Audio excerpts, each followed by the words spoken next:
आचार्यान् प्रणमामि मुहुर्मुहुर् यदनुग्रह।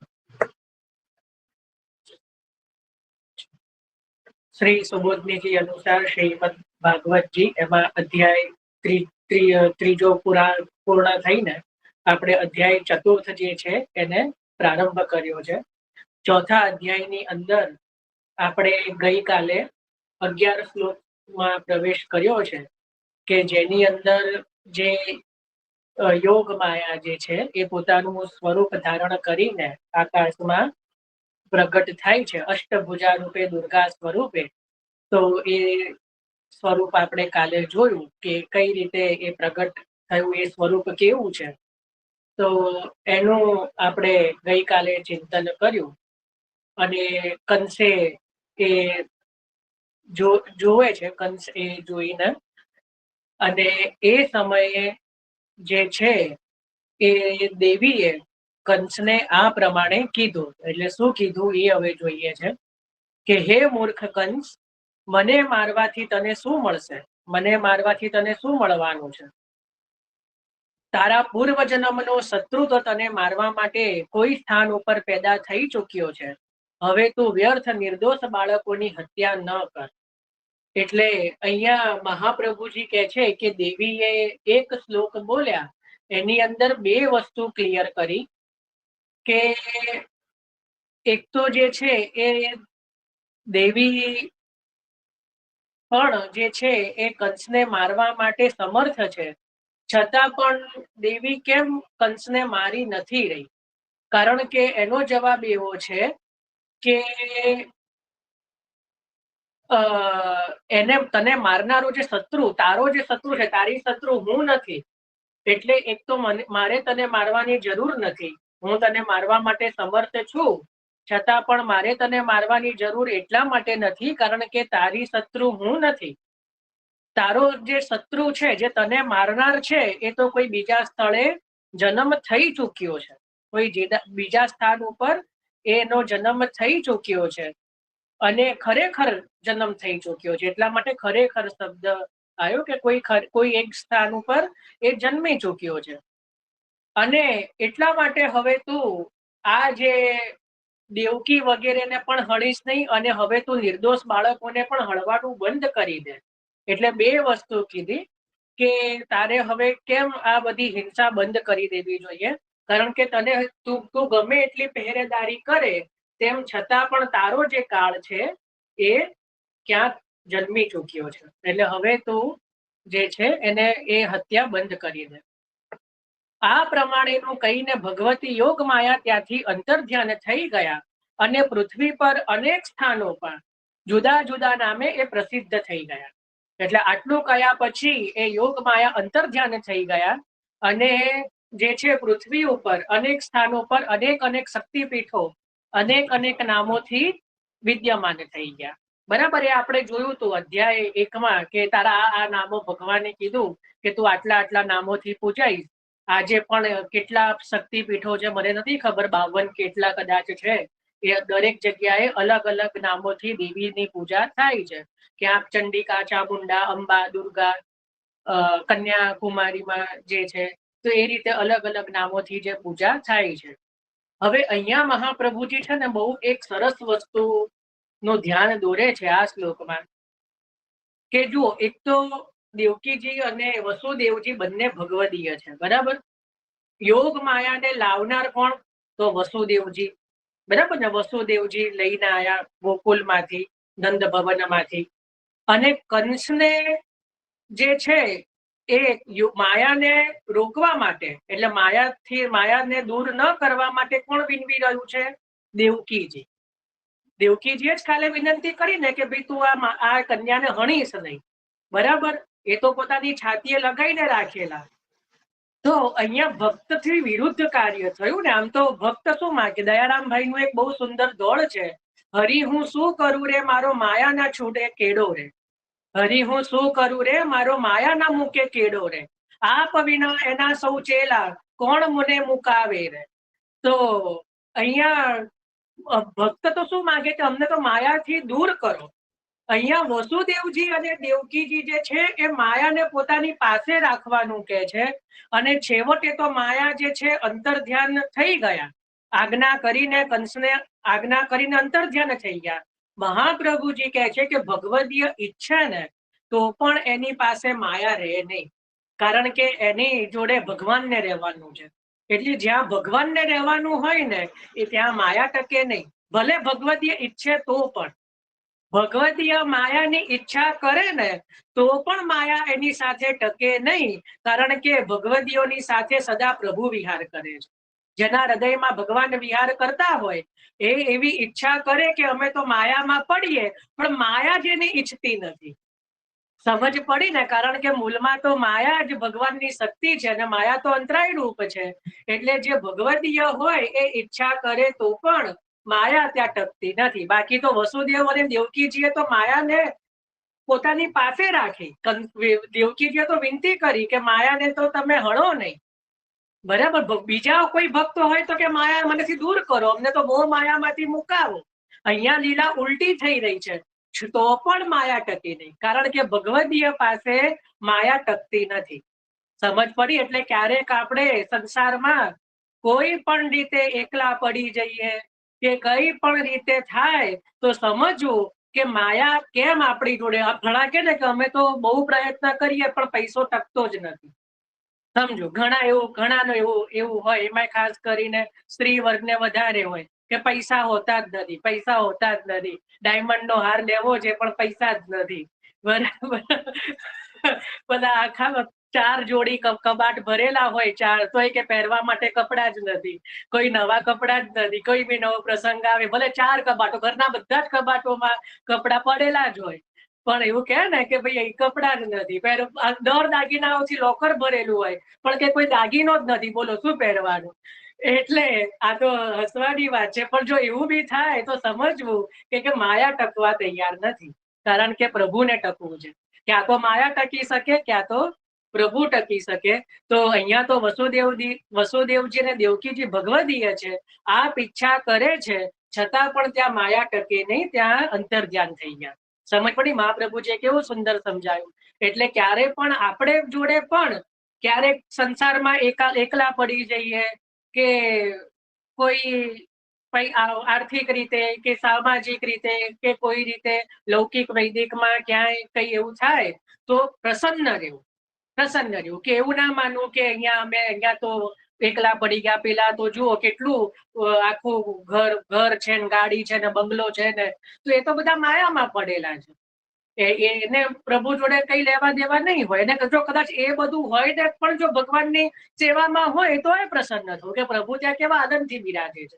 આપણે તો આપણું જો નરસિંહ મહેતા બહુ સુંદર એક કહી રહ્યા છે, આપણે બહુ સુંદર, મને નરસિંહ મહેતાના છે ને પ્રભાતિયા બહુ ગમે. એની અંદર એક પ્રભાતિયામાં રાત રહે જા હરે પાછલી ઘટઘડી સાધુ પુરુષે સુઈ ડર્યું, એની અંદર બહુ સુંદર આવે છે, આપણે આપણા ધર્મ સંભાળવા. લોકો શું કરે છે ના જો, આપણે આપણા ધર્મ સંભાળવા. ત્યાં નરસિંહ મહેતાએ બધાના ધર્મ કયા કે સાધુ પુરુષે ના સુઈ રહેવું, વૈષ્ણવ હોય તો કૃષ્ણ સમરવા, પતિ હોય તો પત્ની હોય તો પતિને ધર્મ પૂછવો, એવું બધું ત્યાં તો કીધું છે.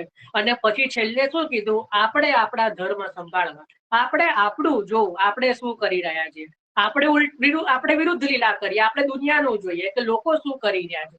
આપણને આપણી જ ખબર ના હોય કે આપણે શું કરીએ છીએ. આપણે બીજાને પૂછવું પડે કે હું કેવો છું ને હું કેવી છું, બાકી આપણને આખી દુનિયાની ખબર હોય કે કોણ કેવું છે. તો અહીંયા નરસિંહ મહેતા શું કે છે? આપણે આપણા ધર્મ સંભાળો. તો અહીંયા પણ જે છે કે જે છે માયા ટકી નહીં, માયા તો અંતર્ધ્યાન થઈ ગયા. આટલું કહીને પછી કહે છે કે દેવીની આ વાત સાંભળીને કંસને ખૂબ આશ્ચર્ય થયું. આશ્ચર્ય એટલા માટે થયું કે ભાઈ આકાશવાણી ઉપર વિશ્વાસ રાખીને, ભગવાનની વાત ઉપર, એટલે ત્યાં દેવવાણી ઉપર વિશ્વાસ રાખીને મેં તો વસુદેવ દેવકીજીને આટલો બધો ત્રાસ આપ્યો, એમના આટલા બધા પુત્રોને હણ્યા, અને હવે એવું કહે છે કે તારો મનનાર તો ક્યાંક બીજે જન્મી ચૂક્યો છે, તો હવે કોના ઉપર વિશ્વાસ કરવો? આશ્ચર્ય થયું કે દેવતાઓ પણ ખોટું બોલે.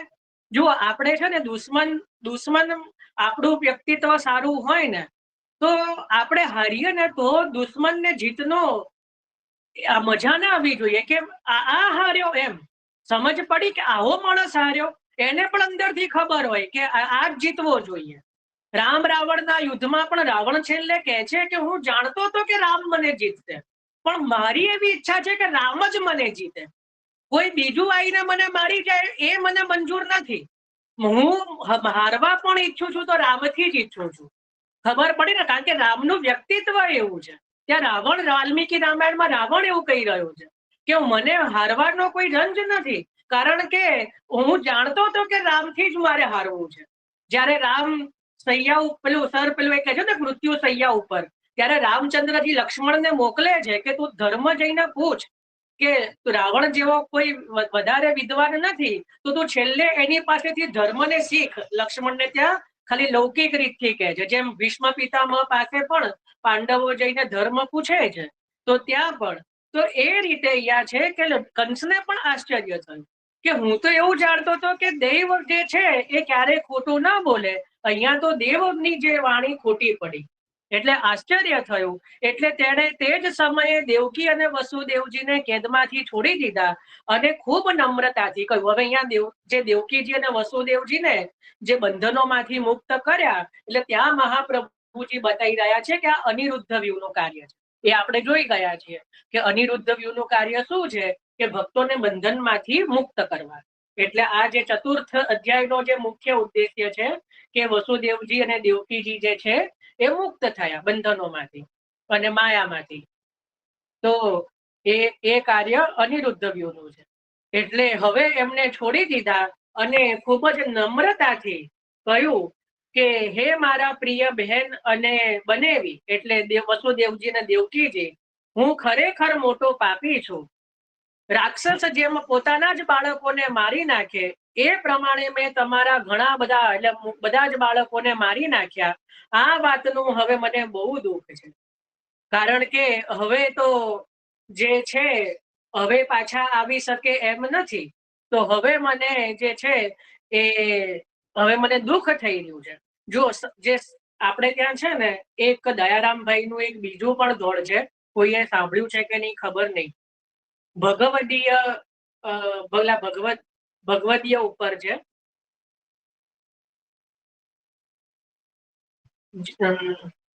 ભગવદીય, હા, તે ભગવદીય ના દર્શન દુર્લભ, તે ભગવદીય ના દર્શન દુર્લભ, ભાગ્ય હોય તેને ભેટે રે.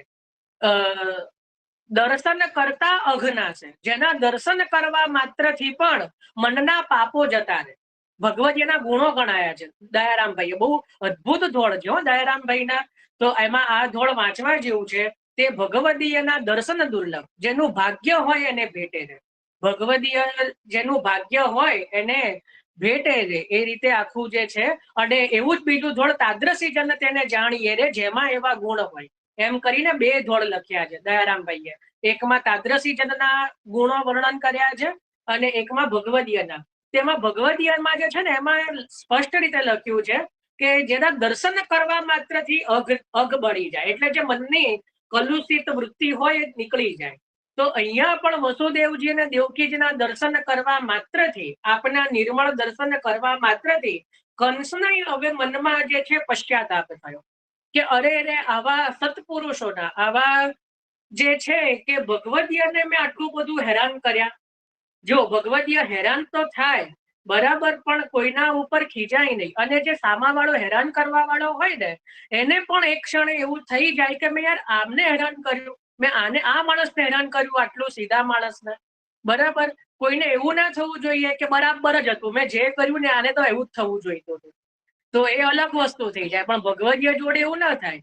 ભગવદીયના ગુણ એવા હોય કે પેલો હેરાન કરનાર પણ થાકી જાય પણ એ પોતાનું ધૈર્ય ગુમાવે નહીં. આપણે ત્યાં એક ગંગા સતીનું પણ એક ધોળ છે, મેરુ રે ડગે રે પણ જેના મન ન ડગે, ભલે ને ભાંગી પડે ભરમાડ રે, વિપદ પડે પણ વળશે નહીં, એ તો હરિજન ના પરમાણ.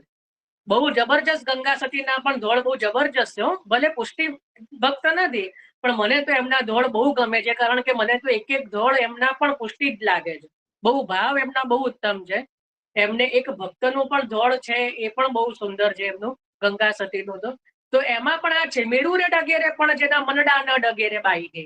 ભલે ને ભાંગી પડે ભરમાંડ રે, આખું બ્રહ્માંડ પણ કેમ ન ભાંગી પડે, વિપદ પડે પણ વળશે નહીં, એ તો હરિજન ના પ્રમાણ રે. ગમે એટલી વિપદ પડે પણ જેમના મન ડગે નહીં એ જ હરિજન ના પ્રમાણ રે.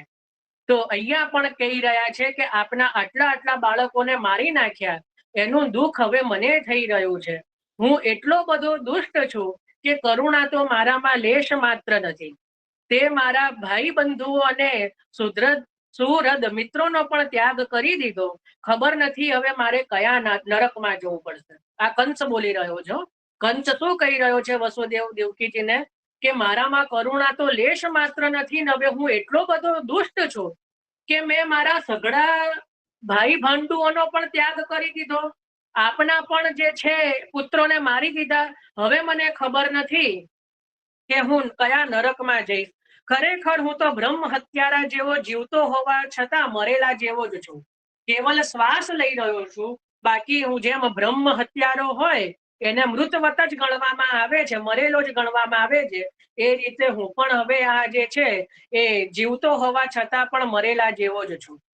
માત્ર મનુષ્યો જ જુઠ્ઠું નથી બોલતા, પણ વિધાતા પણ જુઠ્ઠું બોલે છે. તેમના પર વિશ્વાસ કરીને મેં મારા બહેનના બાળકોને મારી નાખ્યા. હું કેટલો પાપી છું. જો હવે આ કંસ કહે છે કે મને તો વિશ્વાસ હતો કે વિધાતા ખોટું નહીં બોલે. રાક્ષસ થઈને ભગવાન પર વિશ્વાસ કરે છે. બોલો, રાક્ષસ થઈને પણ ભગવાન ઉપર વિશ્વાસ કરી રહ્યો છે કે ભગવાનની વાણી ખોટી ન હોય, દેવ વાણી ખોટી ન હોય, દેવતાઓની વાણી ખોટી થાય. બાકી દેવતાઓનો જ શત્રુ છે, છતાં એટલો વિશ્વાસ છે કે દેવતાઓની વાણી ખોટી ના હોય. અત્યારે પણ દેવીની જ વાણી ઉપર મહાપ્રભુજી અહીંયા શું કહે છે કે અત્યારે આ બધી વાતો કોના પર બોલી રહ્યો છે, તો દેવીની વાણીને સાચી માનીને. પેલી આકાશવાણી જે થઈ એ તો એ પણ દેવતાઓની વાણી હતી, આ પણ દેવીની જ વાણી છે કે તને મારનાર ક્યાંક પેદા થઈ ચૂક્યો છે. તો એના પર જ વિશ્વાસ મૂકી રહ્યો છે ને મૂળ તો કંસ. એટલે રાક્ષસ થઈને એના શત્રુઓ પર પણ એને, કારણ કે દેવતાઓ છે સામે, સમજ પડી ને, કારણ કે સામે એના શત્રુઓ રાક્ષસ નથી. રાક્ષસ હોય તો એને એ વાણી પર વિશ્વાસ ના આવે કે હું ઓળખું છું કે આ ક્યારે સાચું ના બોલે, પણ તેને તો પોતાના શત્રુની વાણી પર પણ વિશ્વાસ છે કે ભાઈ મેં તો જે છે પેલી વાણી ભવિષ્યવાણી જે થઈ હતી એના ઉપર મેં વિશ્વાસ રાખ્યો, પણ દેવવાણી પણ ખોટું બોલે એવું તો આજે મને ખબર પડી અને એના કારણે મેં તમારા બધા બાળકોને મારી નાખ્યા. હું કેટલો પાપી છું. તમે બંને તો મહાત્મા છો. જો શું કહે છે એ કંસ પોતાના વસુદેવ કે આપ બંને તો મહાત્મા છો, એટલે આપ આપના પુત્રનો શોક ન કરો. આપ જે થાય છે એ કર્મનું જ ફળ છે. જો કર્મની વાત કંસ કરી રહ્યો છે, વિચારો કે જે પણ કઈ થાય છે બધું કર્મનું જ ફળ છે. એટલે બધા પ્રાણીઓ પ્રારબ્ધને આધીન છે. શું કહી રહ્યો છે? બધા પ્રાણીઓ પ્રારબ્ધને આધીન છે, તેથી તેઓ કાયમ એક સાથે રહી શકતા નથી. એ તો સાચી વાત છે. આજે આની સાથે, કાલે પેલી સાથે. આજે આપણે બહુ સારા દોસ્ત હોઈએ, પણ કાલે આપણે એકબીજાની સામું પણ ન જોતા હોય. એવું આપણા બધાની લાઈફમાં બન્યું. સ્કૂલમાં આપણા દોસ્ત અલગ હોય, કોલેજમાં અલગ હોય, નોકરીમાં અલગ હોય, ઘરમાં અલગ હોય, બહારના અલગ હોય. તો કાયમ આપણે એક સાથે બધા સાથે રહી શકતા નથી. જેમ માટીથી વાસણો બને છે અને ફૂટી જાય છે, પણ માટીમાં કઈ ફેરફાર થતો નથી, તેમજ શરીરનું જન્મવું ને મરવું એ તો થતું જ રહે છે, પણ આત્મા ઉપર પ્રભાવ પડતો નથી. આ બધું કંસ બોલી રહ્યો છો કે જે ભગવદ્ ગીતામાં ભગવાને પણ આ જ વસ્તુ કીધું છે કે જેમ જીર્ણ વસ્ત્ર થાય એમ વસ્ત્ર બદલીએ, એવી રીતે આત્મા પણ શરીરને બદલે છે. નરસિંહ મહેતા પણ શું કે છે, અંતે તો હેમનું હેમ હોય. સાંભળ્યા છે ને આ બધા પ્રભાતિયાઓ? સાંભળવા જોઈએ. આપણે સનાતન સંસ્કૃતિ જે છે આપણી હિન્દુ પહેલા, તો નરસિંહ મહેતાના બી પ્રભાતિયા તો ખબર હોવી જોઈએ. અંતે તો હેમનું હેમ હોય, ઘાટ ઘડિયા પછી નામ રૂપ જૂજવા, અંતે તો હેમનું હેમ હોય. આવે છે કે નહીં? કેવું જબરજસ્ત ભગવદીઓની વાણી છે. તો એ જ વસ્તુ અહીંયા કંસ પણ કહી રહ્યો છે કે જેમ માટીથી વાસણો બને છે અને ફૂટી જાય છે, પણ એ બધું માટીમાંથી ફેરફાર થતો નથી, તેમ શરીરનું જન્મવું ને મરવું થતું જ રહે છે, પરંતુ આત્મા ઉપર એનો કોઈ પ્રભાવ પડતો નથી. એટલે જે લોકો આ તત્વને નથી જાણતા એ અનાત્મા શરીરને જ આત્મા માનીને બેસે છે કે આ શરીર મારું છે. આ બધો ઉપદેશ કંસ આપી રહ્યો છે. એ બી બાજુમાં જોવાનું કે જે લોકો આ તત્વને નથી જાણતા એ લોકો પોતાના શરીરને જ મુખ્ય માનીને બેઠા છે કે હું છું એમ. પોતાના શરીરને જ તત્વ માનીને બેઠા છે, આત્મા માનીને બેઠા છે. આ જ વિપરીત બુદ્ધિ અને અજ્ઞાન છે. બોલો, આને જ કહેવાય અજ્ઞાન. ભગવદના દર્શન માત્રથી પણ કંસને પણ કેટલું બધું જ્ઞાનનો ઉદય થયો, વિચારો. તો આ જ અજ્ઞાન છે. આના જ કારણે જન્મ અને મૃત્યુ થાય છે. અને જ્યાં સુધી આ અજ્ઞાન રહે છે ત્યાં સુધી સુખ દુઃખ રૂપી સંસારમાંથી છુટકારો મળતો નથી. જ્યાં સુધી આ અજ્ઞાન આપણામાં રહે છે ત્યાં સુધી સુખ દુઃખ રૂપી આ સંસારમાંથી આપણો છુટકારો થતો નથી. હે બહેન, મેં તારા બધા પુત્રોને મારી નાખ્યા છે, છતાં પણ તેમના માટે શોક ન કરો, કેમ કે બધા પ્રાણીઓને વિવશ થઈને કર્મોના ફળ તો ભોગવવા જ પડે છે. એટલે કોઈ ના કોઈ રીતે આ બધા કર્મના જે ફળો છે એ ભોગવવા જ પડે છે. એટલે પોતાના સ્વરૂપને ન જાણવાને લીધે જીવ જ્યાં સુધી જીવે ત્યાં સુધી હું મરી જઈશ કે મરાઈ રહ્યો છું એવું માને છે. ત્યાં સુધી શરીરના અભિમાન વાળો તે અજ્ઞાની હોય એ બાધ્ય બાધક ભાવને પામે છે. એટલે બીજાને દુઃખ આપે છે ને સ્વયં દુઃખ ભોગવે છે. આ બધું કંસ બોલી રહ્યો છે, જે પોતે બી કરી રહ્યો છે, પણ એને જ્ઞાન થયું છે અને બહુ સારું થયું છે. એમાં આપણે તો જ્યાંથી સારી વસ્તુ મળે લેવી જોઈએ. બહુ સુંદર વસ્તુ કહી રહ્યો છે કે ભાઈ જ્યાં સુધી દેહનું અભિમાન હોય ત્યાં સુધી આપણને એવું લાગે છે કે હું મરી જઈશ, કે હવે હું મરીશ, કે મારે મરવાનું છે. પણ જે કાલ છે એ તો સત્ય છે, જે છે એ તો સત્ય જ છે અને એ ભોગવવાનું જ રહે છે. એટલે એમાં જે છે કે એ કોઈ એનાથી છૂટી શકતું નથી કર્મના બંધનથી. એટલે મારી આ દુષ્ટતાને તમે બંને ક્ષમા કરો, કારણ કે તમે બંને સંત સ્વભાવના અને દીન વત્સલ છો. એટલે હવે રડતા રડતા માફી માંગે છે કે આપ જે છે એ હવે મને ક્ષમા કરી દો, કારણ કે આપ બંને દયાળુ છો, દીન વત્સલ છો. તો આ રીતે કંસ જે છે એ વસુદેવજી અને દેવકીજીને સાંત્વના આપે છે અને બહુ સારા શબ્દોમાં આપી રહ્યો છે. જો આમાં એક બી શબ્દ ખોટો નથી.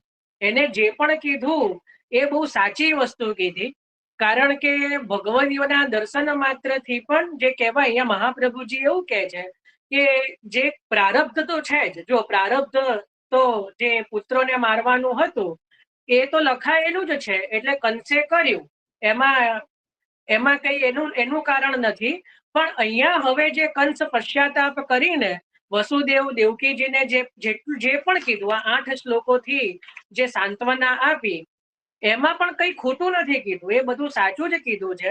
અને આમ તો વસુદેવ અને દેવકીજી જે છે એ ભગવદીય છે, એમને કઈ આ ઉપદેશની જરૂર નથી. એ પોતે તો જે છે એ બધું જાણે જ છે, પણ છતાં પણ હવે માફી માંગવા માટે કઈક શબ્દો તો વાપરવા પડે. એટલે કંસ એમને અનુરૂપ, એમને જે ગમે, વસુદેવ દેવકીજીને જે પસંદ પડે, એમની સાત્વિક વૃત્તિઓનું જે પોષણ થાય એ રીતે અહીંયા કંસ જે છે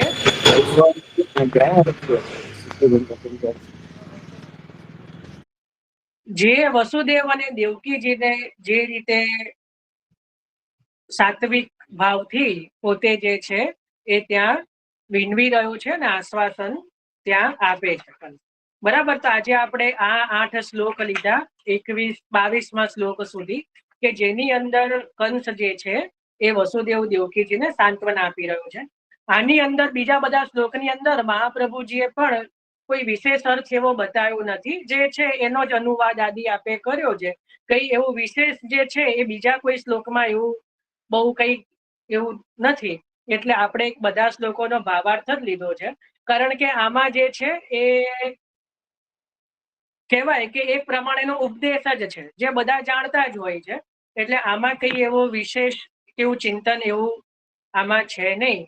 અને જે આશ્વાસન આપ્યું કંસે એમાં પણ કઈ ખોટું નથી. એ સાત્વિકતાથી ભરેલું જ છે અને વસુદેવ દેવકીજીને અનુકૂળ છે, એટલે એનાથી પણ કોઈ વિરોધ નથી. એટલે આજે આપણે અહીંયા 11 થી 22 શ્લોક સુધી લીધું કે જેની અંદર કંસને પશ્ચાતાપ થાય છે અને વસુદેવ દેવકીજીને બંધનમાંથી મુક્ત કરે છે અને એમને આશ્વાસન આપે છે એમની આગળ ચડતા. બરાબર, આજે આપણે અહીંયા સુધી લીધું છે. હવે આમાં કોઈને કઈ વિશેષ ચર્ચા ચિંતન કઈ બી? હા, વિનોદભાઈ. જય શ્રી કૃષ્ણ. જયભાઈ, આપણે બધા કર્મોથી જે ફલ મળે એને ભોગવવા માટેનું પાત્ર એમ. એટલા જ માટે જ્યાં કર્મયોગ છે ને, જો શ્રી ભગવદ્ ગીતામાં એની અંદર પણ ભગવાન એ જ કહી રહ્યા છે કે તમે જે પણ કર્મ કરો છો એ મારા નિમિત્તે કરો. મૂળ તો અષ્ટાયામ સેવા, ધારો કે આપણે હોય તો આપણે બધા જ કરવો, રસોઈ જ કરવાની છે, પણ એ રસોઈ પછી સામગ્રી બની જાય. બરાબર, આપણે બ્રશ જ કરવાનો છે, પણ પછી ભાવના શું આવી જાય કે મારા મુખની વાસ પ્રભુને ન આવે. નિરોધ લક્ષણ ગ્રંથમાં પણ મહાપ્રભુજી એકાદશ ઇન્દ્રિયોનો નિરોધ પ્રભુમાં થવો જોઈએ એ જ વસ્તુ બતાવી રહ્યા છે કે પછી આપણા બધા કાર્યો કરવાના તો એના એ જ છે કે બ્રહ્મ સંબંધ પછી કઈ દેવતાપણું નથી આવી જતું. કરવાના તો બધા કાર્યો જે કરીએ છે એ જ કરવાનું છે, પણ એ કાર્યો પછી પ્રભુ નિમિત્તે થઈ જાય. ખ્યાલ આવ્યો? એટલે એમાં અલૌકિકપણું આવી જાય. પછી એ કર્મો લેપાતા નથી, પછી એ કર્મોનું ફલ ભોગવવાનું રહેતું નથી, કારણ કે એ બધા જ કર્મો જે છે એ પ્રભુ માટે થઈ જાય છે. એનું સ્પષ્ટ ઉદાહરણ 252 ભગવદીયમાં એક ભગવદીય છે જેને રાગ રંગમાં બહુ પ્રેમ, જેમને જે કહેવાય કે પેલું નૃત્ય ગાન અને બધું બહુ પ્રિય છે. પછી જયારે બ્રહ્મ સંબંધ લીધું ત્યારે પણ પછી જે છે કે એક રસ્તામાં જતા હતા અને કોઈ વૈશ્યાની છોરીનું ત્યાં નૃત્ય થઈ રહ્યું છે તો એ જોવા માટે ઉભા રહ્યા. એટલે બીજા બધા લોકોએ કેવી નિંદા કરી કે ભાઈ જોતો આ તો મોટા ભક્ત થઈને ફરે છે અને ભર સડકમાં પેલા વૈશ્યાની છોરીનું નૃત્ય જોવા ઉભા છે. પણ એમના મનમાં શું આવી રહ્યું છે કે આ છોરી આટલું સુંદર નૃત્ય કરે છે તો ક્યારેક એને હું મારા પ્રભુ આગળ નચાવું તો મારા પ્રભુ કેવા પ્રસન્ન થાય. સમજ પડી? એટલા માટે જોયું. અને પછી એ છોરીને દ્રવ્ય આપીને પોતાના ઘરે લાવે છે અને પછી પોતાના પ્રભુ આગળ નચાવે છે તો એ છોરીનો પણ ત્યાં લીલામાં પ્રવેશ થાય છે. એ ભગવદીયની આડીથી સ્પષ્ટ વાર્તામાં આવે છે. જ્યાં સુધી લૌકિકમાં હતા ત્યાં સુધી પોતાના માટે રાગ રંગ કર્યો, પણ હવે જયારે બુદ્ધિ ભગવદીયપણામાં ફરી ત્યારે એમનું આ રાગ રંગનું કાર્ય પણ ત્યાં અલૌકિક થઈ ગયું. સમજ પડી કે જે લોકો માટે નિંદનીય છે, સામાન્ય જન માટે એ કાર્ય નિંદનીય છે કે કોઈ રસ્તામાં ઉભા રહીને કોઈ એવી સ્ત્રીનું નાચ જોવું હોય તો અત્યારે પણ અત્યારના સમય પણ નિંદનીય હોય તો એ સમયમાં તો કેટલું બધું. તો એ કાર્ય પણ જો અલૌકિક થઈ ગયું તો વિચારો કે કેટલી મોટી વાત કહેવાય. તો અહીંયા એ જ વસ્તુ કહી રહ્યા છે કે કર્મના જે બંધનો જે છે એ જયારે પ્રભુ માટે કરવામાં આવે તો એનો પછી ત્યાં બાધ્ય થતા નથી. ચલો, આના સિવાય કોઈને કઈ